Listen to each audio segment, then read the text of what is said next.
future. We're going to talk about the future, the direction we're going to go. My name's Harvey Burgess. I'm the producer of Vanguard, and I'm going to let the guys on the panel introduce themselves, starting with Steve. I'm Steve Denuzer, also known as Vanguard. I'm the creative director. Will Bitterman, I'm Wigan, I'm the designer. Coyle Fever, also known as Sathos, also a game designer. Todd Schmidt, I'm the technical director. Tell me your name here. Hobart. Oh, Andy Hobart. See me all over the forums about that. Second.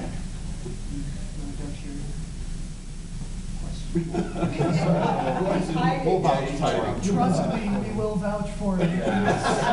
He's important. And I'm Zatosha, the sorceress. That's all you need to know. I'm the community manager. I forgot to say that in the other panel. So today we're going to talk about the direction of Vanguard and hopefully some things that you're going to really enjoy hearing about. And for those that weren't with us yesterday, I just wanted to start by saying yesterday we actually launched on Steam. So we're definitely getting an influx of new players. Yeah, pretty great so far. We've seen a lot of new players coming in as of yesterday and today. So we're kind of doing two things out here. It's working fanfare and making sure there's no fires at home. With that, I'll get into some of the other things that on a grander scale of what we're trying to do as far as people go and users and increasing the population. One, I already mentioned with Steam. The second thing is with Player Studio. We're not launching with the other games, but hopefully we will be out by Christmas time. You'll be able to develop items in the game for Vanguard as well. If you want to look into it already, I mean, EQ2 is going to be the most similar to the specs that you'll see for Vanguard. So if you want to start looking into that, please feel free. And we're definitely going to be open to submissions.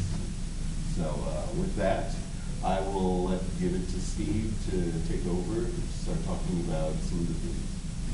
Yeah, so I think the first thing we're all happy about is that Vanguard does have a future. I mean, we've the influx of players going free to play has really helped kind of energize the game, and SOE in turn has made that commitment by building this team, and we, even though we're not the most massive team in the company certainly, but we're on par with a lot of the other games. So we have the resources that we need to make some really cool stuff, and that's what we want to do going forward. I talked a little bit yesterday, about our kind of our overall goals, and I said this on the forums too. So just conceptually, I want to be clear that we want to keep Vanguard the game it is. We don't want to, radically change it. We don't want to make it, adapt it to be just like other games on the market. Vanguard is a unique game, not only because it has those, the three spheres, along with adventuring, crafting, and diplomacy, but it's also a game that's, frankly, it's really geared towards a more mature kind of gamer, someone who can think for themselves and adapt to things, and everything is handed to them on a silver platter. And I think that's one of the things that you guys really like about the game. It kind of pushes you and challenges you. So the stuff that we want to do is, while we want to make it accessible in terms of being able to get to the content easily, we want to keep that content, really challenging and really rewarding for the fact that you guys played through it and beat it. So rewarding your time investment and giving you that sense of accomplishment is really important to us.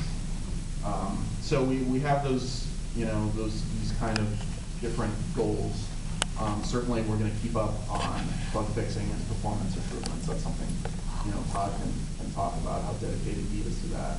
But at the same time, we've got to keep adding new and fresh things to the game because having the performance improvements, the bug fixes will improve the game for everyone, veterans and new players alike.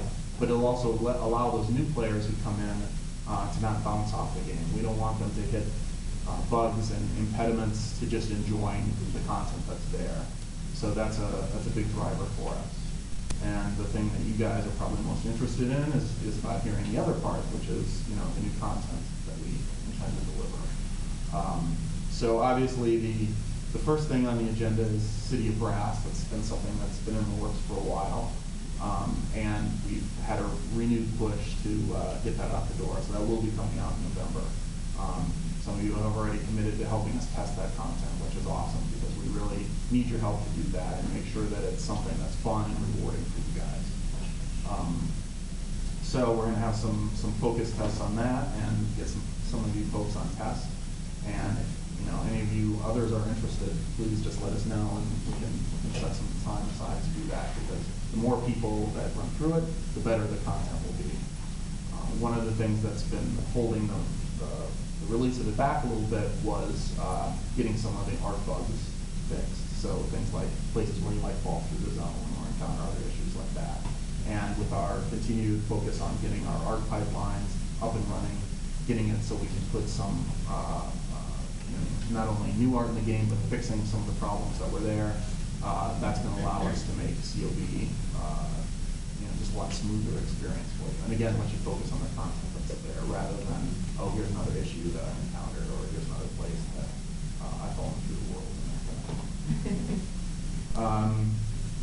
And then, so what kind of things lie beyond that? You obviously have, there's a lot of seeds that have been planted over the years of Vanguard, a lot of storylines that kind of have been started and, that either kind of led to a point where they kind of stopped or seemed to be abandoned. But there's, other areas of the world that we're definitely looking at. In part of the free-to-play revamp, some of the stuff that we did was, obviously consolidate some of the starting areas, and that left us with some other places in the world that, have low-level content now that give us some freedom to play with that a little bit. So we are actively working on revamping some of that content, places like Lomshire. I can't tell you exactly when that stuff is going to launch yet because we want to play through it. We want to not just tweak up the levels, but make sure that the content that's in those places is of the quality that you guys need, because quantity alone isn't enough to keep people playing. It needs to be good content. And if we're going to make those legitimate new paths for players coming into the game, we want to make sure that it's fun content, that it's compelling, that it makes them want to stick to it. So we're looking at the overall flow of the world. We've got that kind of golden path that leads you through, which came with the free-to-play revamp, but we want more paths that are high quality, that are fun to play, that build on some of the themes and content that's already there, but maybe freshen it up a little bit. So that's going to take some time, but it's something that we believe will help the game as a whole overall, not just for new players, but for replayability for existing players. So that's cool. And we just want that flow through the world to be smooth. There's a lot of places where the flow kind of takes you to kind of dead ends and isn't really good at pushing you towards the other places that are appropriate for your level. We want not only the solo content to flow really well, but to get that group content in there, because grouping is where Vanguard really shines. So we want to incentivize you, have more quests that lead into some of the dungeons and things like that. In terms of the targets for the high-end players after City of Brass, our next area of focus is going to be Anchor's Eve. So there's a pretty powerful storyline that many of you know that's been seeded in there. That's going to start with their Lucas Durham and Big Fights Beyond. But the start of that is going to be really coming to life in Anchor's Eve, and so that should be an area that you guys are interested in. We're kind of hoping for. Woo! I'm gonna get to kill those big dragons out there. That's doing big stuff is always fun. So we want to do more fun things. The dragons is old. Yeah. I like killing players. Steve, what does that mean about Pantheon? So Pantheon B, the next phase of Pantheon is called Pantheon B. So that's an interesting thing because that's one of those cases where I kind of referenced yesterday, where there's been,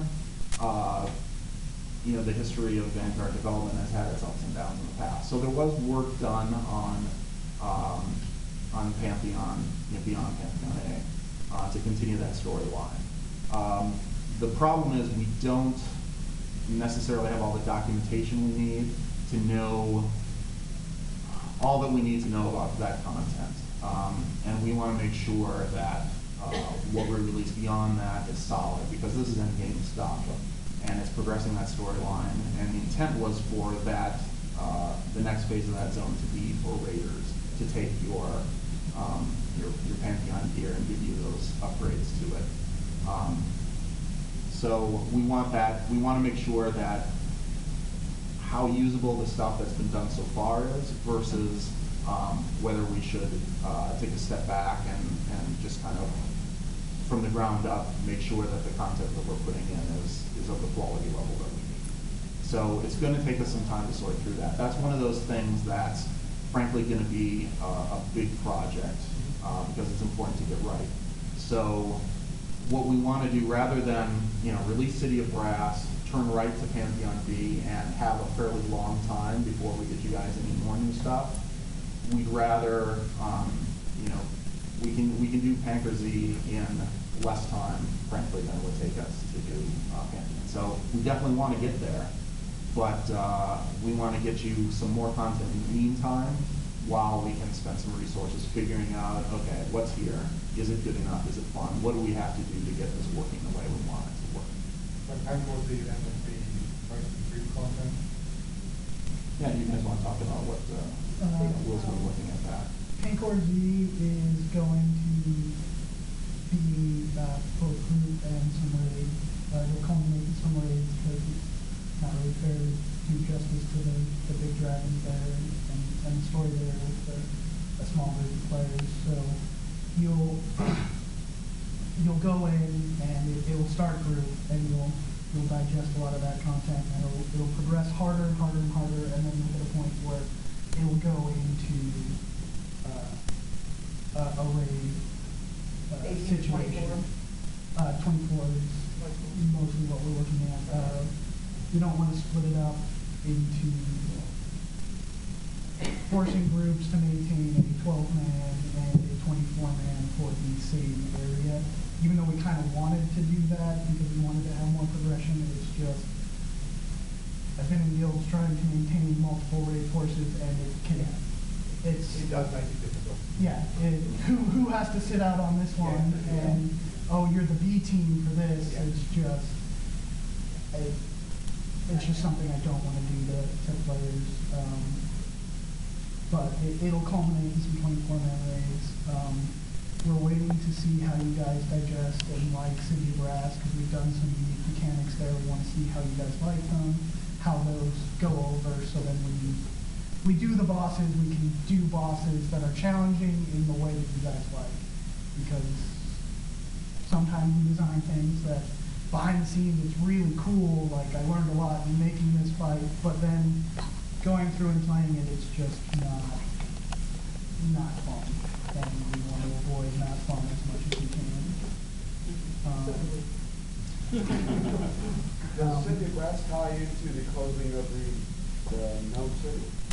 No, the Gnome City is the Deep Dwarves, who is another story arc that you'll be seeing in the future. Not immediately, but I mean, I don't mind the Gnomes being homeless. You're just jealous because you have no tail. We want to make sure that the gnomes aren't behind everything that happens, good or bad. So, I'm sorry, but there are just other races that are all doing stuff. So, yeah, the dwarves have some things that are going on, and that's going to be some fun to play with. and Dark Elves are obviously at the heart of Pancor, along with Halifax. Yeah. Helpers. Pancor Z won't have, don't expect a full story arc from Pancor Z because it is the beginning of the Halfa arc, tied into their unity and their backstory. So it'll be the start of that, and that will be further into Sturhog eventually, which is also a very big project. So it's not in the near future. It's not soon. A little bit down the road on that one, but yeah. We'll get there. We'll get there. It'll be fun. No, the whole team wants to do Sturhog. It's just we don't want you to wait 6 months to get Sturhog with nothing in between. Yeah, definitely. Yeah, to take a step back on City of Brass moving forward, we want to talk a little bit more about some of the things that, are fun and unique in that zone. So we've created 13 fairly unique bosses for the zone. Some of them are progressive in that you'll see mechanics on them that are later reintroduced elsewhere, so you can kind of learn strats as you go along with it. The culmination is a 12-man raid at the very end, which is it's an optional hidden boss. Optional what? Hidden boss. Hidden boss. It's not one that's always readily available. The intent for the dungeon is that it's 55 and being primarily adventuring. We hope to get some crafting and diplomacy tied in, but that may not be until after it's launched. It's a bit of a project trying to research these things and again making it quality content instead of just pushing out like, well, hey, here's a recipe and just click this dialogue in. So do something and do it right. But it's meant sort of as a parallel to Pantheon in terms of gear progression. It shouldn't be conflicting with any of your primary, like your 5-piece armor sets, like your equip effects. So you'd be getting upgrades to say like your bracers, your cloaks, that kind of stuff. Yeah. It's not like on the Blood Maker, I'm gonna have to take off my offhand epic to wear something from there. No, it's designed to not really compete with a ton of the gear from Pantheon. It should be Complimentary? yeah. And there's stuff for if you haven't gotten your Pantheon gear yet. There'll be some nice upgrades for those people coming in. So. Any unique weapons or new weapons in that series as well? There are some weapons, some weapon options that also have epic enhancement slots. So it should be a little bit more variety for somebody out there that have been, I think Disciples and a couple others were wanting a little more choices. So what else? So this begins a story arc that's going to eventually lead into loosely known Cave of Wonders. Some of you may have seen some of the screenshots that have been made for that over the years. We hope to get there eventually as well. So yeah, it's mostly detailing like the 3D and a little bit more about their backstory and their history. And we should be setting up some specific like test times. I'll probably be posting that shortly after we get back in the offices this week, and then try and shoot the following week to actually do some specific case like, hey, did you come up with this boss or like that. So thank you in advance to anyone that can make themselves available. And as far as raid targets go, we plan to continue the Sons of Torsheim line, and there's still a couple more giants that we'll want to hunt down and collect some heads from. So look for those to be coming into the world too in the pretty near future.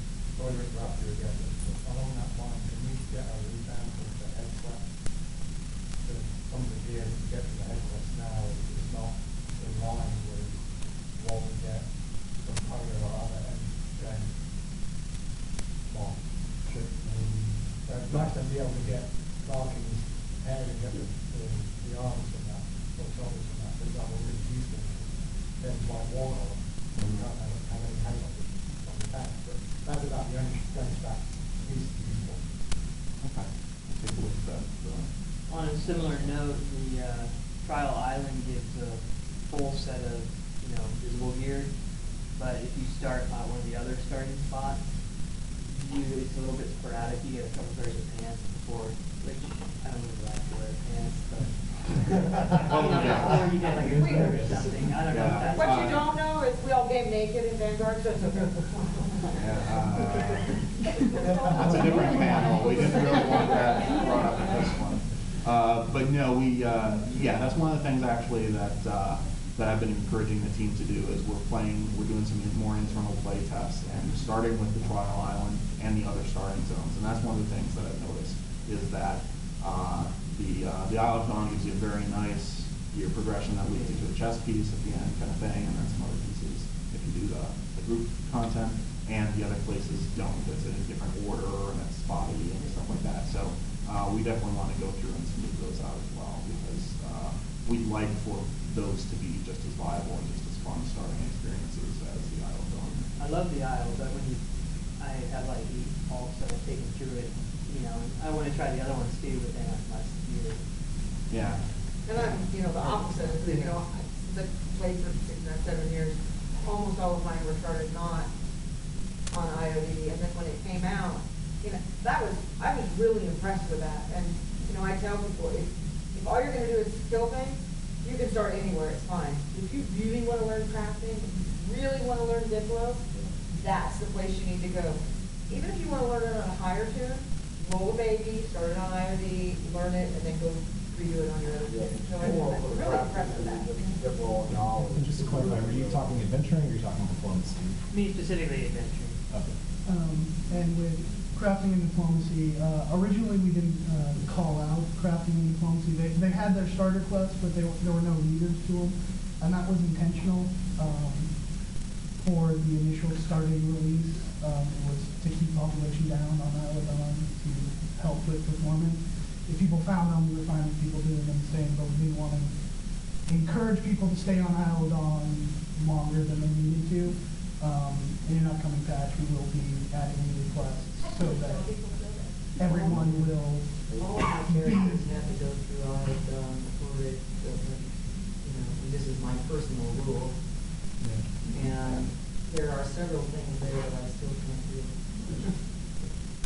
Well, yeah, for the intro to crafting and diplomacy in particular, we wanted to make that smoother, so putting those leader quests back in will help with that. And then, again, something I touched on yesterday, just making your first introduction to, especially diplomacy, a bit smoother, a bit, again, a little more accessible, so that there's not so many things thrown at you all at once, and kind of ease players into it a little bit. So keep the complexity, but just ease people into it a little bit more. It's one of the things that we're going to be working on. And on the theme of diplomacy and crafting, we also, something that's a bit more long-term, we want to continue those saga quests for both of those that end at level 30 now. We'd like to take them all the way to level cap, and eventually, again, take the diplomacy and crafting to level 55 as well. But those are areas where we definitely have some lost knowledge on the team, and the people who implemented that stuff originally, aren't around so much anymore. So we need to learn how to do some of that stuff and make sure that it's fun and rewarding. But we have some people on the team who definitely love those systems and want to continue them. So there's no shortage of love for either of those spheres on the team. Yeah. That was one of the things Harvey focused on first at the beginning there, was like diplomacy. Use a little help. So we want to get that. We want to do that help.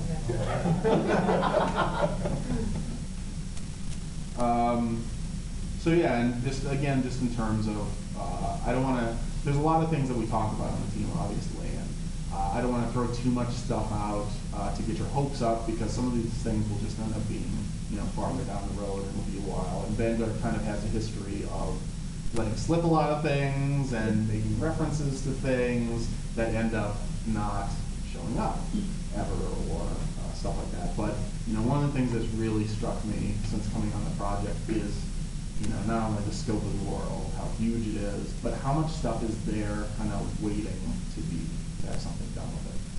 And so the temptation is to spread ourselves too thin and try to just do a little bit in too many areas. It's much more satisfying to at least focus on a few key threads and really see those through to completion. So we want to do multiple things. That's why we have the stuff starting in the City of Brass that takes you kind of down one thread. Hitting Tanker Z starts progresses another thread. There's Old Targanor is a real kind of tempting target for us to go in and freshen up that content and provide another area for people in that level range to have some more options. And that's really what we want to do, is to give you multiple places that are rewarding and fun, give you more variety, give people as they're progressing through the levels that choice, because choice is such a huge theme that resonates through everything in Vanguard, and that's definitely one of the things that we want to keep going. So yeah, there's other things that we look at, some of your feedback in terms of things that we want to fix or change. So we mentioned yesterday that we're getting rid of the experience penalty for the 50-ish zones to give you those more places to go to. Another thing that we're going to be removing in the next update is the level restrictions between the two. yeah. So we want to allow you to. It's going to have a standard ripstone of that level range. So we don't want to artificially prevent people from getting there. So because there's a lot of reasons that the 50 crafters and nipples may want to get there. So there's no reason to keep people out and keep it on the foot first. And if you want to take the risks and go there before, stuff's a little tough there, that's up to you. Again, Well, go try to mine better than I am. we want you to have that It's a learning lesson. You're gonna pop in and you're gonna aggro the lions from the redstone. Yeah. Oh, they're all gonna come running at you. No, the whole Bring your zone is dreams. Yeah. So, it should be fun. Is it just me, or did rivers used to push you downstream without anymore? Was that Yes, a they- dream? Or? They used to, and there were a ton of people that thought they were being smart up and left, and they would get in the little thing that had current, and they go, wonder what this does, and we would go, well, if you jump in it, it's gonna fling you down the end, and fling you off the end, and you're gonna die. So, no, games don't do that. And they would jump in, and they would go down, and then they would wind the game for 40 minutes. still have movement to it. Yeah. I love the current. Yeah. It's the water slide. Even if you died, I Natural mean. selection. Was it pushing people under the world or something? Or? They could push boats under the world. There were some technical problems with them. They could push players and boats underneath the world occasionally, which was no good. And I think they weren't very EV friendly. I think that's why some of them were removed. It was a long time ago. Yeah. There are definitely some rivers that still have currents, and they're normally not in the new year areas. Just have the artist make a sign that says no swimming in the pond. Strong We can current, no put swimming. we'll put the Bridge of Destiny sharks in them. Yeah, I could do without the sharks and bottom. So I wanted to put our technical director, Todd, on the spot a little bit. Maybe, Todd, you could talk about some of the things that you're targeting on the code side. Sure. I mean, basically the biggest thing I've been working on is server stability issues and upgrading our tech. And basically, our company uses a shared technical platform for all the upcoming games, and a lot of the old existing games are moving over to that. And basically what it is, it's a system, they're systems that are proven. We know there's no bugs in them, they work in all our games, there's no issues. So I'm removing those core systems from Vanguard that were written from scratch back in the Sigil day and replacing them with known working systems. Obviously it's resulted in a few bugs, but it's part of this, it's part of the problem of, not having a permanent test server in a sense that we always have a test server population, and a little bit smaller QA team. So unfortunately, I'm going to have to rely on any help I can get on test server when I replace those systems. And I try to update with as much information as possible on what to look for. But generally, you guys find stuff out pretty quick. I mean, you're like, hey, this doesn't work like it used to. I need to go back and fix something. The main server stability was mainly for Steam launch, and for everything else that's coming in the future. And then after I feel that that's in a little bit more comfortable state, I'm going to be focusing on client. We're going to try to get our memory footprint down. Still see a lot of people who are still running older hardware, still having issues chunking efficiently. So we'll be focusing on that. We'll be chunk times down in a second or two for most people. And that's pretty much it. And then obviously bug fixes. There's still lots of old bugs in there that still fixing as we get them. the best way to get this information to you? Is Flashbug the best and the fastest way to get, we fly along and fall through the world? Do you want to know, do you want us to come back and do a /loc, get the location and bug report it to you? That's not really necessary. I mean, I kind of know what the core problem is with flying across chunk lines. It's generally at the Unreal, because we're based on the Unreal Engine. It's an Unreal Engine problem that I'm filling in fix. It's the same thing, I mean, you can see it when you're just in a group, right? Your members start chunking and you see their dots appear on the other side of the chunk line. That's exactly what's happening. You're appearing on that end of the chunk line for a split second. And if there is a no-fly zone on that side of the zone, you're going to hit it and get popped off, and then appear back at your other location and follow your speed up and parachute or whatever. It's the same thing with doing that and going up hills, or chunking in uneven terrain, stuff like that. That's just a long, outstanding problem that we're going to have to tackle and fix. The last bug that was introduced with the rifting issue was me cleaning up tons of this code that was trying to address those problems in wrong ways. And I removed all that code out so that I can start addressing, clearly seeing what the problems were and fixing them one by one. And that's where I quickly realized that you were being placed at the 0, 0 location for that brief second. And that's allowing me to figure out where other places where you chunk, you should be appearing at the correct location, you're actually appearing at the wrong location. It actually seems like you fall to your death more when you chunk not. Like if I chunk and I'm flying and I'm going into VOD, I always get the parachute. But if I chunk going into the POTA one, and if I happen to get dismounted, I never get the parachute. And we can talk more later, but I mean, that seems to be the pretty big standard. That might also be a design issue with how the no-fly zones are set up. It might be just different so that the first one is set up that dismounts you and gives you the parachute at the same time, and the second one is set up that dismounts you and then detects you're falling and then gives you the parachute bug. And it might be something on design side why those no mounts are acting differently. I don't know how they're set up off the top of my head, but that could very well be designed. Something else that I wanted to mention on Todd's behalf is something that you don't see because it's behind the scenes. But with the increased populations that we're looking forward to having, Isle of Down gets instance now once it hits a certain population. So it should help. Yes, it should definitely help out with people trying to do too many things at once and not having enough creatures. Right. So I mean, you should never see it. The only time you're ever going to possibly see it if you were trying to meet a friend, and in the event that it's actually instance, you might be like, "Hey, I'm right here," and he's like, "No, you're not." It's because you guys are actually in separate instances. So what do you got to do? Back out or leave the island from that?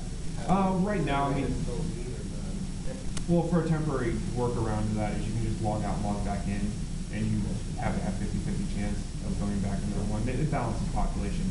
In the future, depending on how the Steam launch goes, we'll either just make it so, like I say, I've increased performance. I know a lot of you probably helped me when I said come to Isle of Dawn. We've gotten it to 200 players again, and really not had the lag issues like we did before.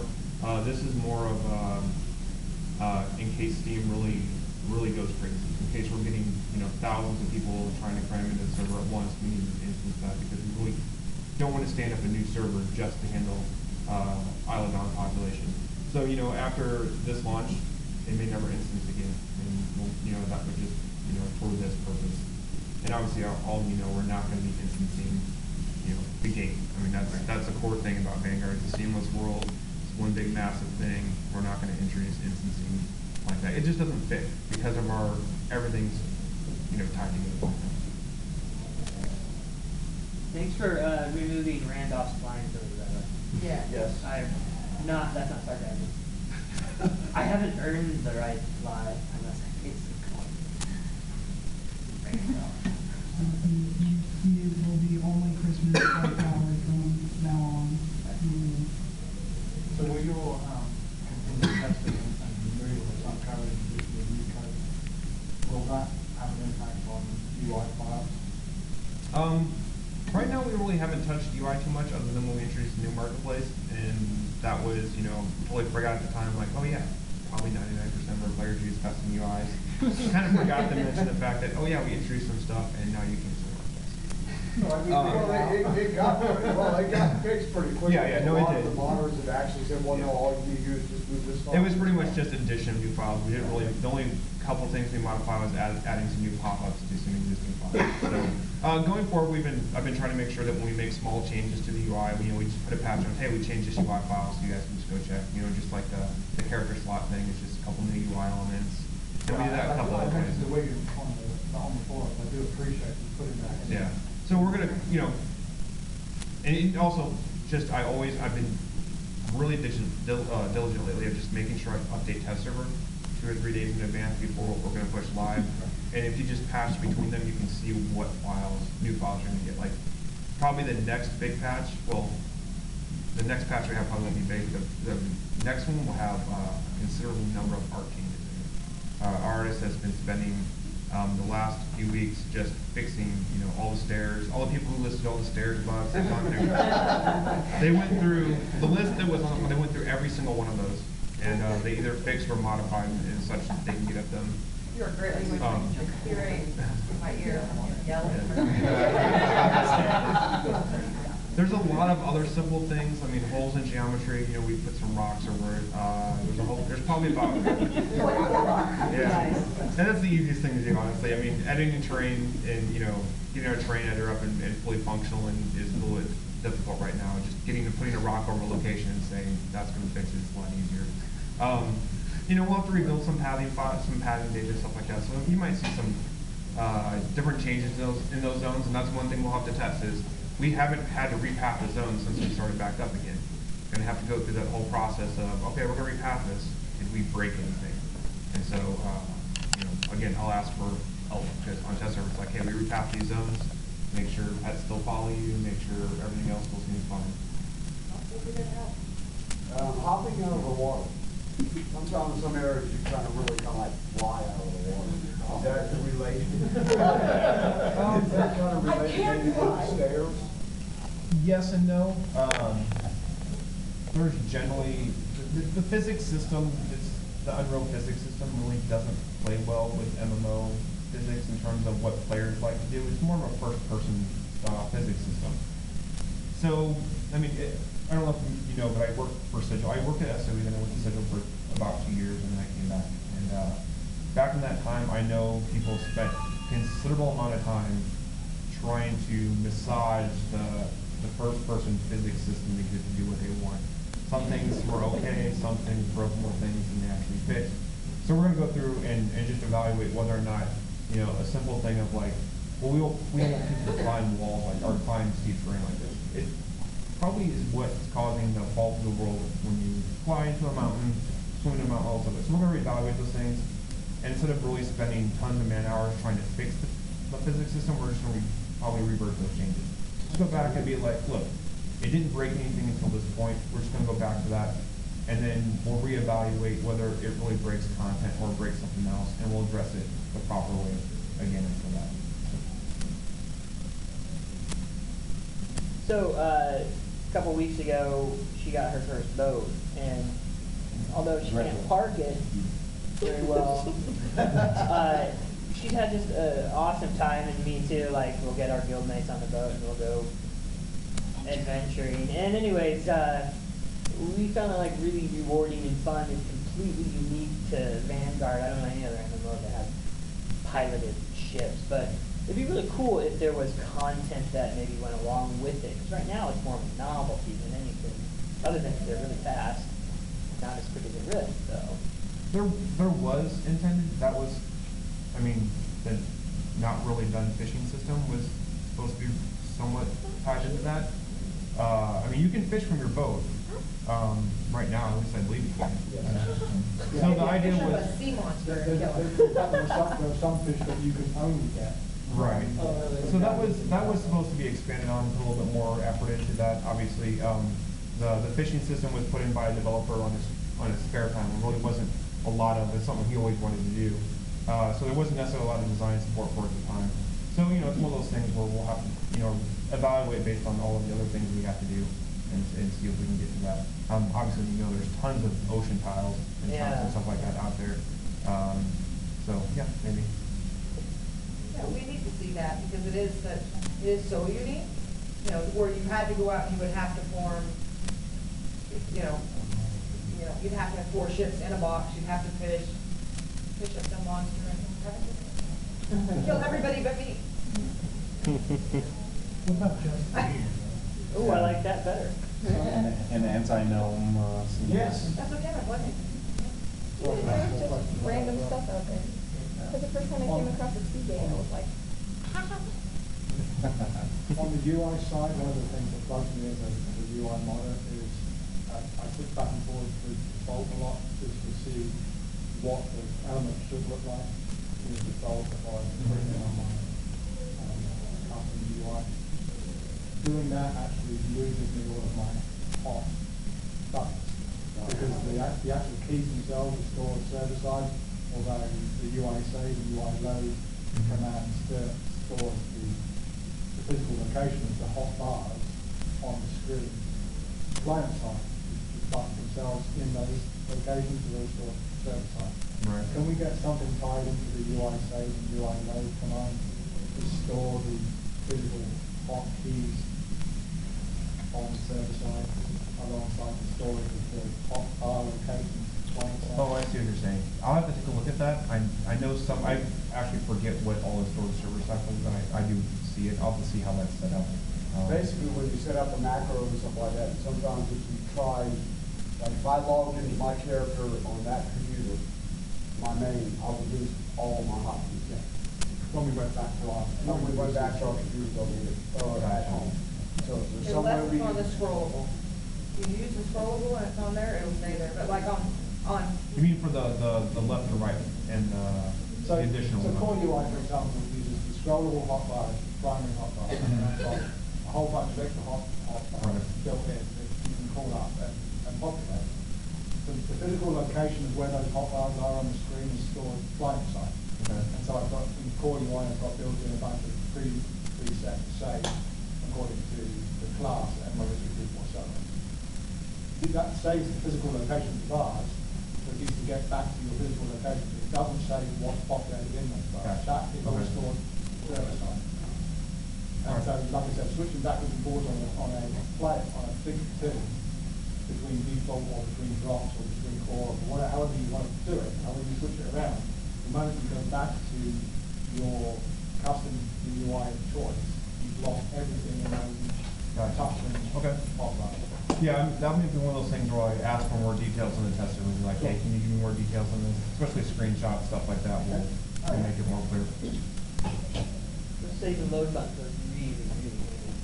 If I like minimize Vanguard, bring it back up, my UI kind of, it's save and load on the default, because I'm used to default, with info maps, and it's, it's kind of a pain.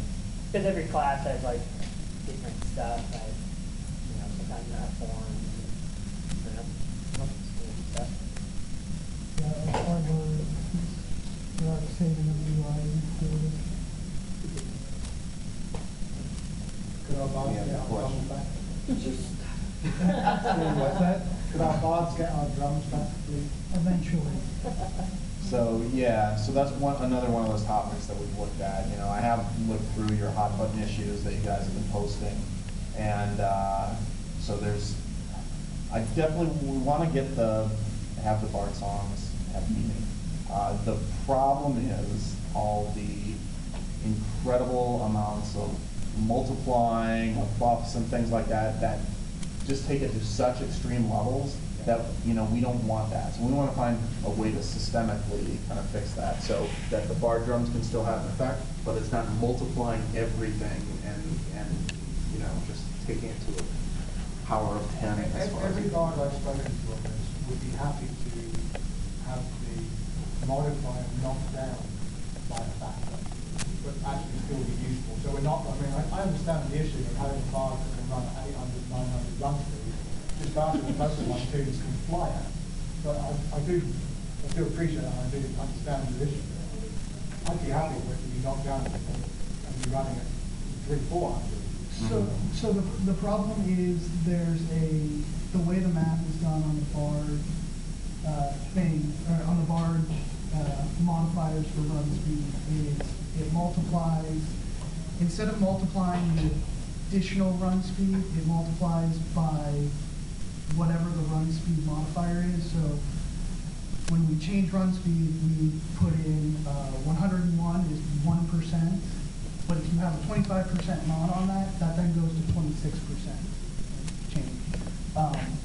So having those multipliers just causes it to scale really quickly and in a way that's really hard to control and give any sort of, it's gonna spiral out of control at some point. So you have a very small window where you can give the multiplier, so you'll have no progression on weapons. Eventually we'll want to change the way the drum works so that it multiplies your total run speed by the modifier. So if you have 200 run speed and you get a 25% mod, you can go to 250 instead of right now. If you were to get to 200 with bar things and put on a 25 mod, you'd go to 600. So once we have that technical change in, we will re-implement Bard's instruments for run speed. I have one question. Where do y'all see Vanguard say like in 5 years? Well, you know, if the answer to that obviously depends on the numbers. If we can keep growing the population, we can, you know, get it again so that the experience of playing Vanguard is smooth, so that the new players who are coming in aren't bouncing off it just for reasons like my performance sucked, or you know, there were too many bugs, or like whatever those things are. We believe that we can keep growing that population. If we keep growing the population, we have revenue coming in. Revenue's coming in, revenue helps drive the size of the team, and things like that. So a lot of the scenarios in terms of the volume of stuff we can do depends on the audience we have, frankly, and how much money the game is making.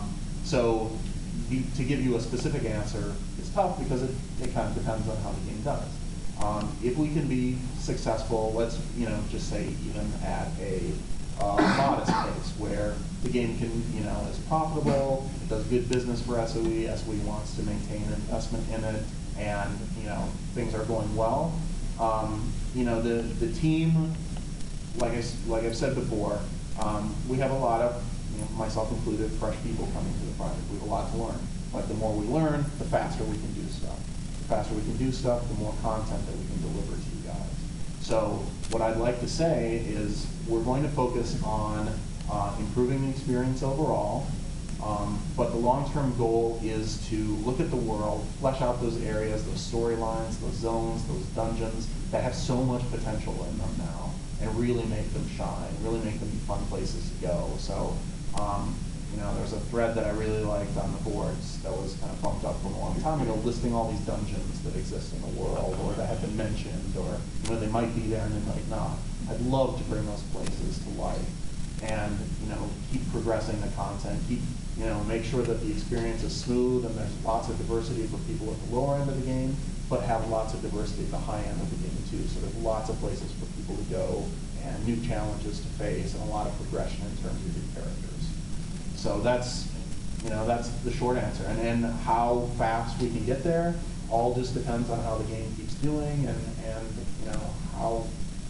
what happens with the team. But what we've got is a lot of people who really love this world, people who either come from the Sigil days and they want to see that promise fulfilled, or new people who've been fans of the game for a long time and want to see it succeed. So there's definitely no lack of heart, no lack of will. We have that. We all want to make this an awesome game.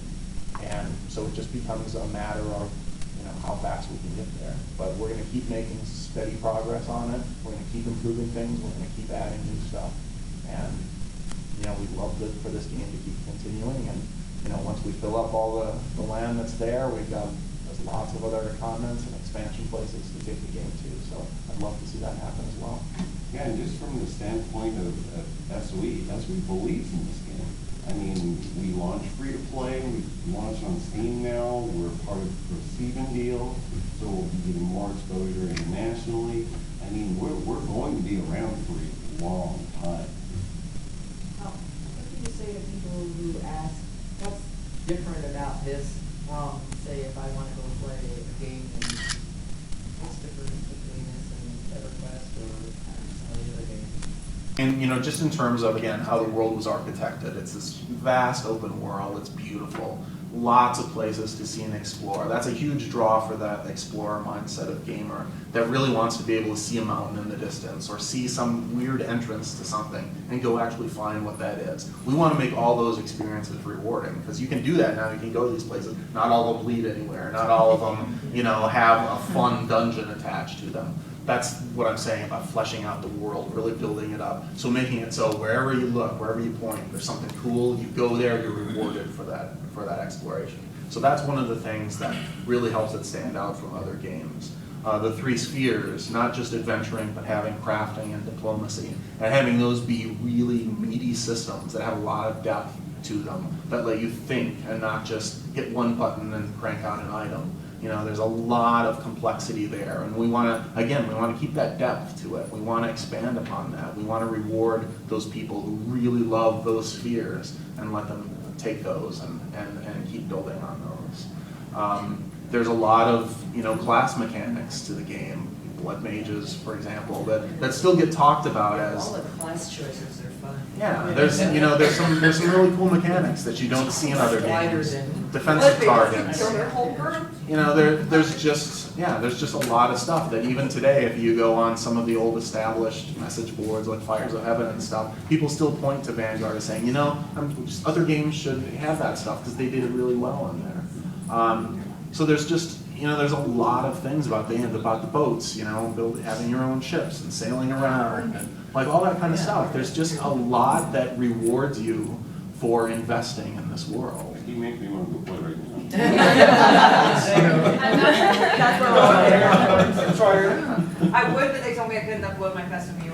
For me, one of the big differences in Vanguard versus other games is I don't feel as much like I'm playing a game as much as I'm in the world. For me, it's immersion, right? Like, you know, I spend a lot of time playing other games too. We have to kind of keep fresh with what else is on the market, and in a lot of those cases, I just find myself feeling like, you know, I feel like I'm playing a game, whereas Vanguard, you just feel like you're kind of really in the world.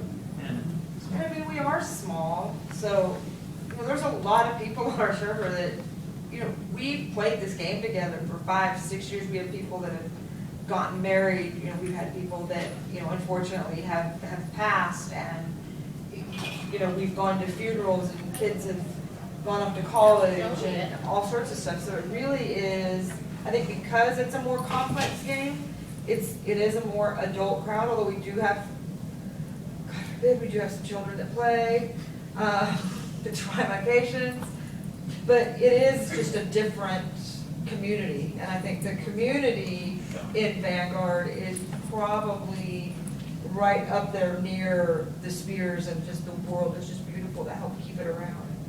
Yes, that's it. So we need to bring our former friends, former players back into the game. And one of the things I'm going to kind of look for, whether it's publicly done or whether you just kind of give us a PM on the side that says, we think it's really ready to go in terms of playability. Because then we can say, come on back, guys, you're not going to find the lag, you're not going to have those performance things to be concerned with. Do you foresee hitting some benchmark where you say, yep, we're 80, 90% there, or start calling your friends and start letting people come back? Yeah. Well, there's certainly, there's a couple different elements to that. There's a content side to that, just the stuff that's in the world, the gameplay aspect of it, and there's the technical side. And Todd can speak to the technical side. On the content side, you know, that's one of those things, because as designers, we never see anything as done. There's always more that we can do. But yeah, I think there is a point where we can play, you know, as a team, we can look at things like Isle of Dawn, make sure that's buttoned down, make sure those other starting experiences are all just as fun and rewarding. Make sure that there's these multiple paths of progression through the world. Make sure, again, that those are fun and rewarding. That, you know, quality has to be our razor for what we do going forward. Like, and that hasn't obviously been the case, because there's been a called on bugs and just a lot of mediocre stuff that's gotten through. Can't have that anymore. You know, it's got to be high quality stuff going in. We've got to stand behind it. We've got to be proud of it. We've got to think it's just as fun as, you know, we want you guys to think it is. Do you see yourselves as putting some sort of an announcement out of the PR, if nothing else, that says, come on back, guys, try this again?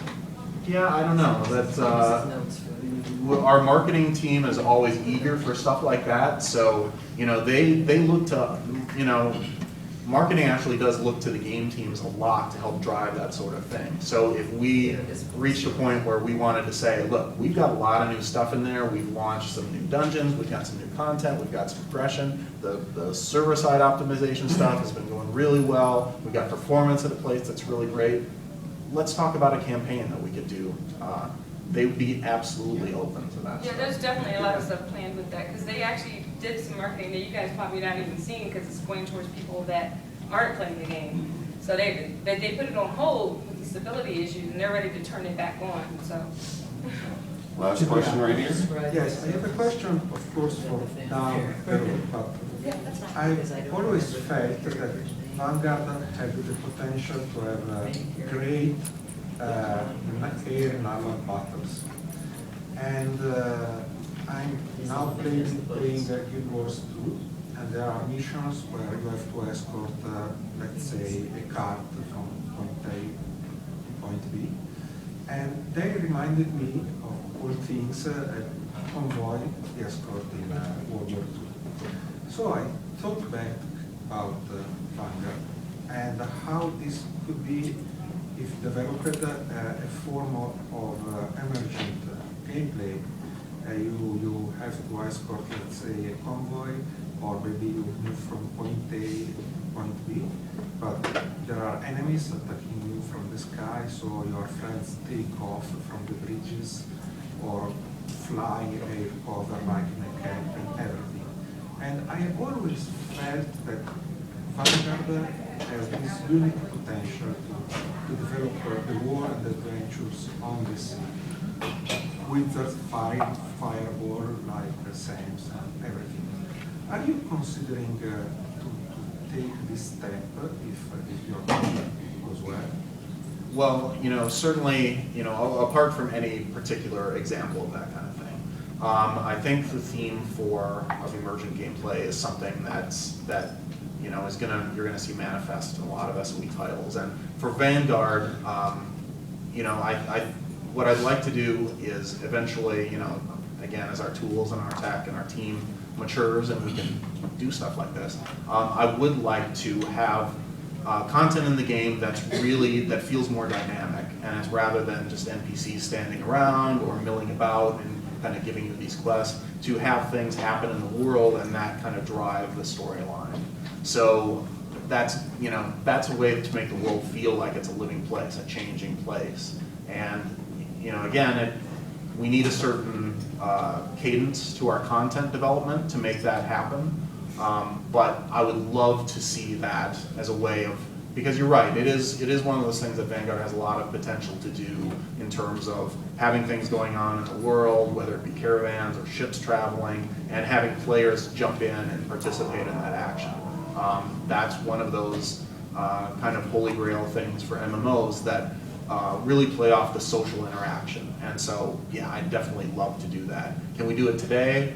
Probably not in a very efficient way, but that's something that I want to be able to do to get to that point and do that. So we kind of have to wrap up now, but we'll definitely be around after this. But before we let you go, Lydia has been kind enough to bring some stuff over to raffle. Everyone should have a ticket now.